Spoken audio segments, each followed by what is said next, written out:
As with these gardens and with others, the overwhelming motive was to make a show with two audiences in mind. First, they were designed as places to entertain. The family often only spent a small part of the year living in them. When they did, they held lavish house parties, and that was their function. They were entertainment houses. But also, from at least the early 18th century, they were on show, with visitors welcomed for a fee, sixpence in the case of Stowe, not only to look at the house and gardens, but also to look at the aristocratic guests, the equivalent of modern celebs. And these slides show the guests at Stowe. You could see on the left-hand side you have the house guests, and on the right-hand side, pointing, the tourists. And for the convenience of the visitors and to make the political points more explicit, guidebooks were published and sold from the very early period.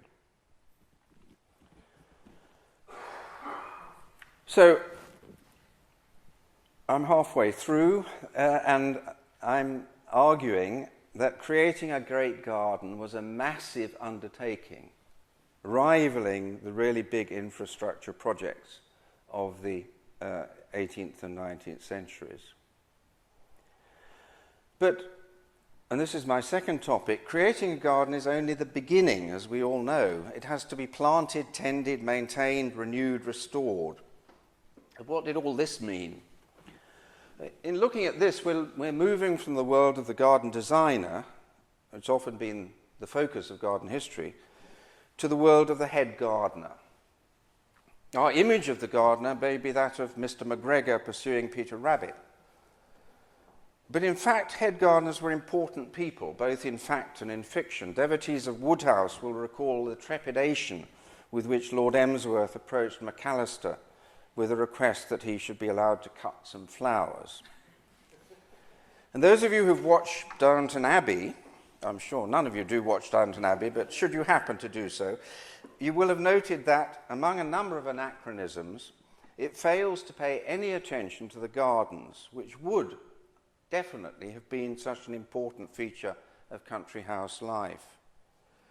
The cast is far too small. Downton Abbey would have had far more staff members at the time, but it doesn't contain a head gardener or any gardening staff. In reality, the head gardener would have been at least as important a figure as the housekeeper, second only to the butler.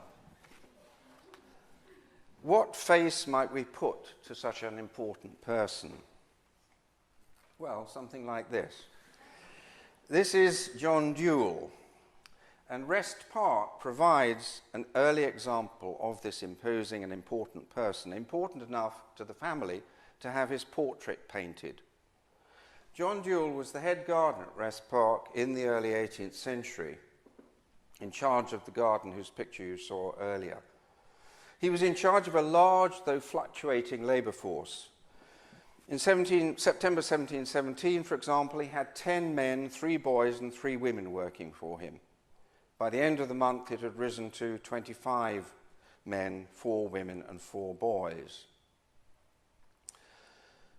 I won't go into the details of modern equivalences again, but simply say that it means that Dewell was in charge of weekly expenditure equivalent to about £18,000 a week today.